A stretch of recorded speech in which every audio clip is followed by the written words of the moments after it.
You, finding life pretty dull?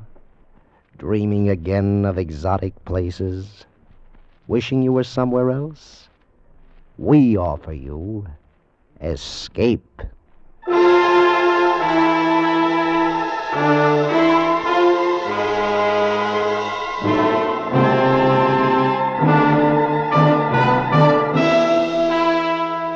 Escape, designed to free you from the four walls of today for a half hour of high adventure.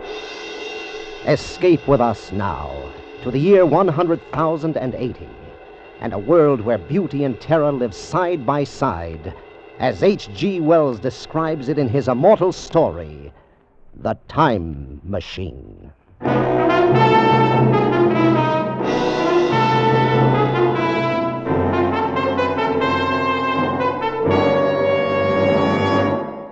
Dudley, you must be mad. A time machine. Yes, my friend, a time machine. This thing? This very thing. This contraption? This framework made of quartz and bronze and ivory, with its levers and its dials and its seat in the middle. This is the result of 3 years' hard work. I promise you, Fowler, that on this machine a man can go wherever he likes in time. By working these levers, a man can choose his century, his year, his very day. Oh, really, old man. Time is only a kind of space. If we can move about in all the other dimensions of space, why not in time, too? It's impossible. Out of the question. And what of the journeys I've already taken on this little contraption? I'm afraid you've been having a bad dream. You mean I've developed into a liar? Very well. You shall have proof, my friend. How? Just climb on, Fowler. Sit in the seat beside me, face these ivory dials, and I'll take you for a little spin. Well, you mean right now? Right now. Or just, in case this thing should take off like the Flying Red Horse, are there any... Any preparations? No, Fowler, no. You won't need any luggage on this trip, not even a toothbrush. You'll be back here in my laboratory in less than a minute.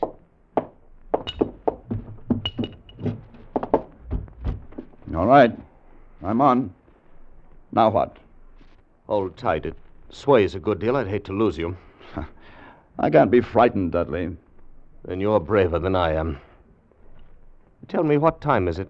It's just 12 noon. Before we start, I want to adjust this control a bit. Is everything shipshape? Tell me, did you notice anything just then? Only a noise, a humming noise, nothing else. And what time is it? You just asked me, old man. It's Well, that's odd. What? My watch says 11 o'clock. I could have sworn it was noon a moment ago. There must be something wrong with it. It's only that I touched the lever to test it, and we've gone forward a full day.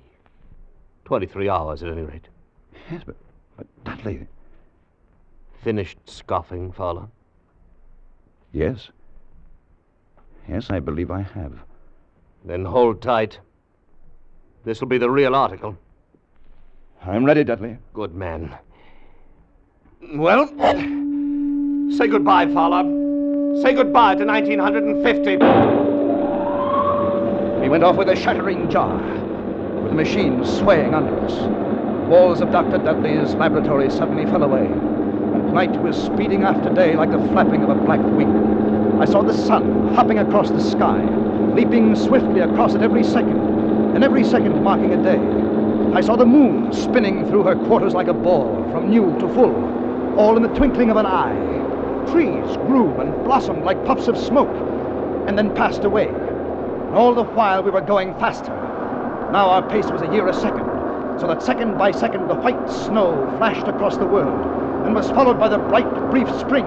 And still we went on, into the future. How do you feel, Fowler? Very weak, very dizzy. Don't let go, don't fall off. Where are we? How far have we come? We're in 100,050, and 60, and 70. That's enough! Stop it, Dudley! I can't stand anymore! Stop it!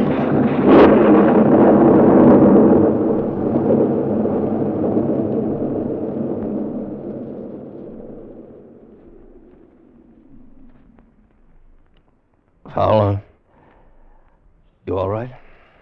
Yes, I believe so. No broken bones. What happened? Not sure. Must have stopped too suddenly. Where are we, Dudley? Look around for yourself. A wide lawn and a beautiful, vast garden. No, I meant geographically. Just where we were when we started, where my laboratory stood 100,000 years ago. And the year, Dudley? What is the year now? 100,080. It seemed absolutely incredible. A dream, but a pleasant one, for the garden in which we found ourselves was beautiful and summery, with an unexpected perfume about it, almost like platine. At some distance, we could see a large and imposing building, and everything was quiet and peaceful, but almost too much so. And the sense of strangeness, of incredible strangeness, sent a shiver up my spine.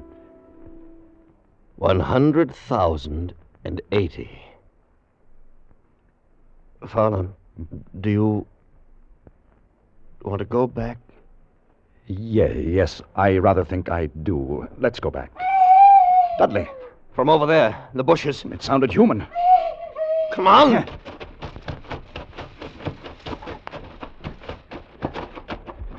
Why, it's a child. Seems to be a very small girl. There's been a beast here of some kind struggled with. Look at the marks in her arms. Now, my dear, you'll be all right now. You won't be harmed. Of course, you won't understand English. Motioning us to go with her. Yeah. What about the animal? Did you see it? No, not a glimpse. Too fast for us. Perhaps we'd better go back, Dudley. The girl seems to be all right now. Leave her like this? Yes, I've had enough. Well, they haven't, old man. Because they're here. All around us. They had crept up on soundless feet to surround us. The little people of this era. And the girl we'd saved was not a child, but a full-grown woman. For they all stood 4 feet high, dressed in simple tunics. Beautiful creatures, but terribly frail, with a plump, soft kind of frailty. They were like eerie figures in a dream, and all we could hear was the rustling of their clothes as they surged happily around us, their faces wreathed in smiles. Why, they're not savage at all. They're very loving and gentle little people. Yes. There's something terribly wrong with them. How do you mean? Seem to have the minds of 5-year-olds. Well, how do you expect them to be? Far ahead of us, of course, incredibly ahead of us in knowledge and in science. Look at them. Children. But they seem happy in this huge garden of theirs. Dudley, I've changed my mind. Let's stay. Maybe we shall enjoy spending a few days with our little friends. The little people led us home into their valley. They lived in colossal buildings, sleeping all together in one huge hall, eating in another, playing and frolicking together in the sunshine. And we lived with them for days in utter contentment. One afternoon, Dudley and I walked along the banks of the great river. Little people all wear the same clothes, the same soft, hairless skin, same feminine roundness of limbs. Yes. I wonder if it's because they're vegetarians. They're vegetarians because they have to be. You haven't run across any horses or dogs, cattle of any kind, have you? No, now that you mention it. With good reason. All extinct by now. Just as the dinosaur is with us. Dudley, there's something strange here. Something hidden away and silent here in the year 100,080. Felt the same way. I've taken the precaution of removing the control levers of the time machine, putting a master padlock on the main switches. Oh. Don't much fancy the idea of someone riding away with it into another century and leaving us here for the rest of our lives. Dudley, do you know where we are? Yes, this is where we landed. I thought so. I wasn't sure. But... Why did you ask? What's happened to the machine? But they've taken it away. They've stolen it. This is where it was. It's right here. Look! Follow the tracks. Here where they've dragged it. Over here. Come along. Down this path. Look. Right there. The monument. Those are brass doors in the base. Oh, they're locked. The machine. It must be in there. Yes. Inside. We must get it. Break down the door. How? How can we? Here. Use the levers. All right, try. Let's move on. No, it's no good, Dudley. They're solid. We'll never break through. Never. No. Never. We can't You mean break through here. stay here all our Try lives? again. You mean never go home again? It must open the machine. No. Time machine.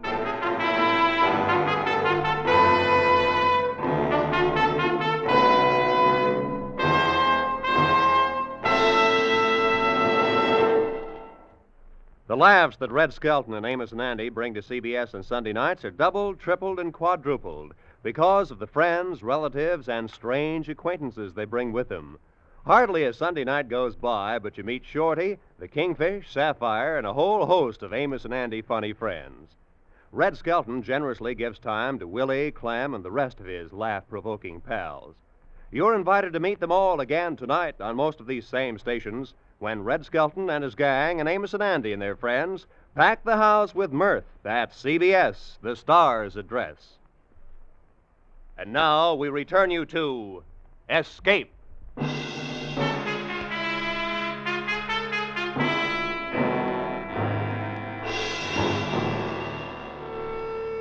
We were caught in the year 100,080. The time machine was gone. The brass doors of the monument held. Our retreat was cut off, the thin line by which we could make our way back home, back to our own time and our own people, back to 1950. We had no way of communicating with the little people, of asking what they had done with the machine or how to get it back. There was nothing hostile in their attitude. They were more like simple, wondering children. Only one, the young woman Weena, whose life we had saved on our first day, had become really friendly. She went with us wherever we walked and brought us presents of garlands, of flowers, slept near us at night in the hall, and we in turn had taught her a few words of English. Now we redoubled our efforts, like men racing against a clock, so that we might speak to her and discover the secret of our immense loss. We were talking to her one night after the others had gone to sleep. No, not these, Dudley. No. How can you be so sure your people didn't steal the machine? Aren't there any thieves among them? Are they all perfect? No, not so loud, Dudley. We'll wake them. Besides, she doesn't understand. The thief must be sleeping somewhere in this hall. Weena, they take machine. No, Dudley. No. Who then? Who?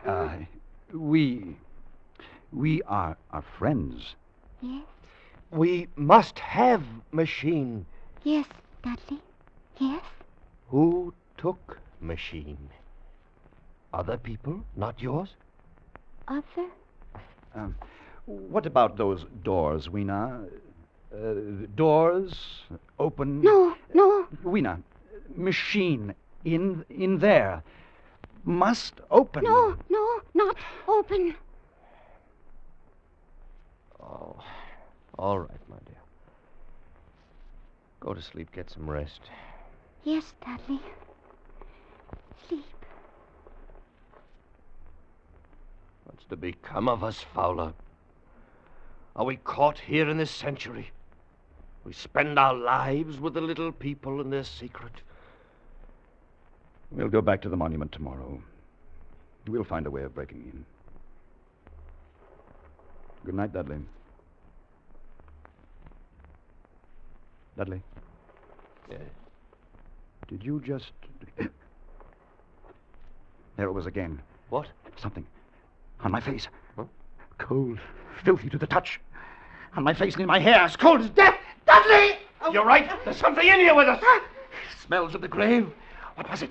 I don't know. But look at them. Look at the little people. They're all awake. It's as though they've been stampeded. Let's get out of here. I want some fresh air. We went quickly through the hall and outside, away from the frantic rustling of the little people. The moon was full, just overhead, and it was close to dawning. There was a faint sound speeding close behind us, and we turned, our nerves ragged, our muscles tensed. But it was only Weena, coming swiftly to join us. Dudley, afraid. And then there is Dark. something. What do you mean, Weena? Dark? What? Dark thing. Dark place. Night. Why should they be afraid of the night, Dudley? It's not the night alone. Dark place, that's our cue, but perhaps it's something underground.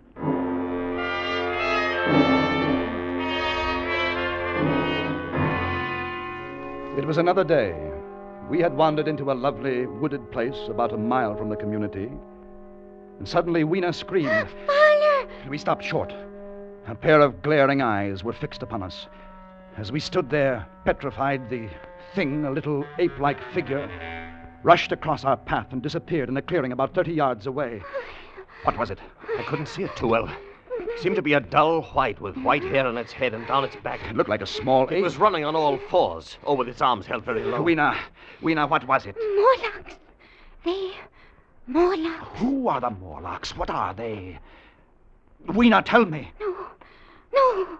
Let's go over there and see where it disappeared. Come along, Fowler. In the clearing, we found a round, well-like opening. Dudley and I leaned over and looked down a deep shaft. A small white creature was retreating down a ladder in the well, like a human spider, its large, bright eyes watching me as it went swiftly down. Then it disappeared in the shaft. Fowler, did you see it? Like an ape. Yes, but also like a man. So there are two species of men in this world. Yes. The little people above the ground and this obscene thing, this bleached monster below. That white look, common to animals that live in the dark. Like huge rats, like worms that are cold to the touch. I know because they've touched Fowler, me. you can feel the air being sucked down into this shaft. Yes. The earth must be tunneled enormously here under our feet. These monsters must live in the tunnels. I think we know now who stole our time machine. Yes. Then we'll go down and have a look. No, not go. Why not, go. Weena? Morlocks, you never come back. We must have our machine, my dear. You wait for us here. No. And so we went down, our heels ringing on the small metallic bars that were meant for creatures so much smaller than us. Down we climbed, down, ever in darkness. Down, it seemed, into the center of the earth, into the core of the world. How much longer? Won't know until we reach bottom. Can't be much further. Do you hear that? Like machinery. We're almost there. Well, thank heaven for that. All right, Fowler, I'm on the bottom. Come along, just a few more steps. Now, give me your hand, Fowler. Good. Yeah. Good. We're here. He's in the land of the Morlocks. Do you have a match? Yes, here. Seems to be a large vaulted cavern at the end of this passage. What do you suppose they'll do if they catch us? I've no idea. Better take care not to be caught. Another match. That throbbing noise. Probably their ventilating system pumping the air down. There must be thousands upon thousands of these Morlocks living under the earth. We haven't seen any yet, except for our friend who came down ahead of us. Why do you suppose they wanted our time machine? I think they wanted us, not the machine. And we've come to them. We must. It's our only chance. Fowler, if that noise does come from air pumps... Yeah? Why is it so stuffy here, so oppressive? Dudley. It's that smell. Blood. Light another match. Dudley. Look. Straight ahead. On the white metal table. Set for a meal. Yes. With a small haunch. Meat. We know that the cattle are extinct. Then what do they feed on, these Morlocks? Don't you know? Yes, I know. Oh. Another match? Yes, here. Oh, Dudley, I have no more. I've used our last match. Oh. All right, we'll have to go back then. We know the secret now, anyway. These Morlocks living here, underground, are the masters of this age. And our friends up above, fatted cattle, fed by the Morlocks, clothed, supplied, and housed until the day when they're cut out of the herd and brought underground as food. This is the future you're looking at. This is what we men of the 20th century shall come to. Dudley! What is it? I felt hands. Cold hips. Take one of these levers. Yes, give it. Use it as a weapon. Lash out. Against this wall, Fowler, here beside me. They're moving in. Fight them! Use the lever, man! Use the lever! Gardner, they're all around us. This way! Fowler, this way! Back this way! We went back in that evil darkness, fighting every step as we went. By my side. Back to those projecting bars, kicking and clawing ourselves loose from their pallid, grasping hands. And climbing up again, up toward daylight and freedom, away from their stench and the eagerness of their icy hands. And they did not follow, for daylight was their enemy and their great fear. And we lived among the lush gardens of the little people like prisoners, like men without reprieve, like men who are dead, though they still walk the earth. For the time machine was locked away behind great brass doors, and we knew we could never force them open. Then one day, Weena told us of an old building, an ancient sagging structure that had survived through many ages and was filled with many curious objects. A museum, that's what it must be. A museum, Fowler. Perhaps from some earlier time. I'm in no mood to go looking at a museum. Don't you see? What? Specimens hermetically sealed in museums. Perhaps there are things, weapons, machinery, something we can use. Yes, of course. If we could find some dynamite or gunpowder or We something. could blast those doors, we could get in. Where is this place, Weena? This old building that no one ever goes near? I take you. It's not far. A chance, old man. A slim one, but a chance nonetheless.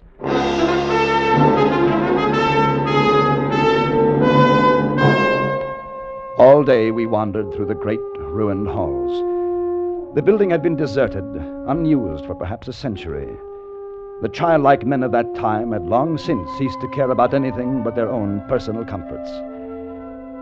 It was late afternoon and growing dark when we came upon the chemical section. We had found nothing useful to us until then, and now came the worst disappointment of all. And it's dust. All of it. Been dust for centuries. Another dead end. It's hopeless. We were out of our heads to hope that nitrates would retain their form for 100,000 years. We go now? Is nothing here? Oh, wait just a moment. Something in this case. Well, you can break it with your lever. Stand back a little. All right. Box of matches. Hermetically sealed. Now, wait, let me see. Well, they're perfect. But they're not even damp. What shall we do with them? Burn down those brass doors? Well, you'd better keep them. You can't tell. Fowler. What? On the floor, you see them? Small, narrow footprints leading away into the darkness at the end of this gallery. Dudley! We'd better go. Pick Queen up and carry her. We'll have to run for it. Now, don't be frightened, my dear. It'll be all right. Go on, run! We came out of the gloom of that place into the deeper gloom of dusk. And suddenly we saw. We were trapped. All around us were the Morlocks. They were there by the thousand, surrounding us, and coming closer in a long, even line of deathly white, their eyes blinking in the half-light, their tiny mouths alive with appetite. Fowler, the matches! I have them. Light a fire. Here, please. Here. Hurry, man, the forest is dry. Hurry, man. We'll have an inferno here in a minute. Our little friends don't like light or heat. The fire leaped high to the heavens, and the countryside was ablaze. The Morlocks turned in fear, blinded by the glare. Some of them blundered into the middle of the raging flames, and the rest faded away like a fog. Dudley had left a narrow passageway for our retreat, and we fled down a long corridor of leaping flames and blistering heat. We fled to safety toward the community of the little people. As we ran, we passed the huge monument with its great bronze doors that were locked tight in our time machine. And suddenly, in the glare of the distant fires, we saw something that stopped us short. They're open! Fowler, the doors are open! No, not go in. Dudley, no. It's a trap. They're there waiting for us inside. Waiting or not, we're going in. Dudley, it's suicide. It'll take me 1 minute to screw the levers on again, then I touch them and we're away. All right, I'll try to give you your 1 Good minute. boy. No, go. Not leave me. No, you, my dear, you hold tight around my neck. You're coming home with us. All right, let's go. We're in. Look, the machine, they haven't harmed it. I don't see them yet. Come on now, quickly. The doors, Dudley. They're closed. Get in the seat, I'll be ready in a moment. I waited for the hum that would signal our departure. And there in the darkness, the Morlocks were finally upon us. Cold, persistent fingers swarmed over my body, tugging at me, sucking me away from the machine. I held tight to Weena as a man holds fast to life, tried to kick them away with my feet. Hurry, Dudley, hurry! I should get these levers quickly or we're done. One more turn and it's in. There, Fowler, we're away, we're gone. Yes, we made it. Are you all right? I'm all right. Good. And Weena? Weena isn't with us.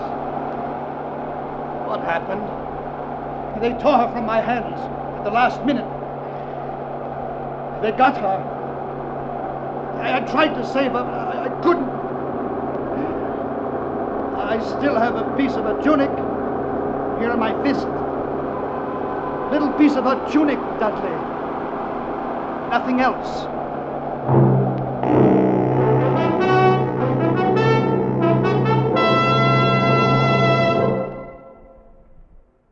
And so we came home again. Back into the very minute from which we had left. Back into 12 noon, October 22nd, 1950. We were in Dudley's laboratory again, motionless, sitting on the ridiculous contraption which he has called a time machine. Was it all a dream? Did any of it happen? Could any of it happen? Oh, of course not. How stupid. Then what of this?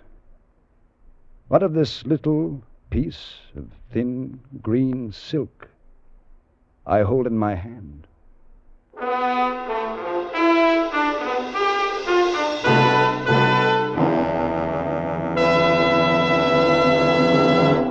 Escape is produced and directed by Norman MacDonald. Today we have brought you The Time Machine by H.G. Wells, adapted for radio by Irving Ravitch, and starring John Dehner as Fowler and Larry Dobkin as Dudley, with Georgia Ellis as Weena. The special music for Escape was arranged and played by Ivan Ditmars. Next week, escape with us to a small fishing boat off the California coast and a night of terror and death at the hands of a brilliant madman, as Bud A. Nelson tells it in his exciting story, 7 Hours to Freedom.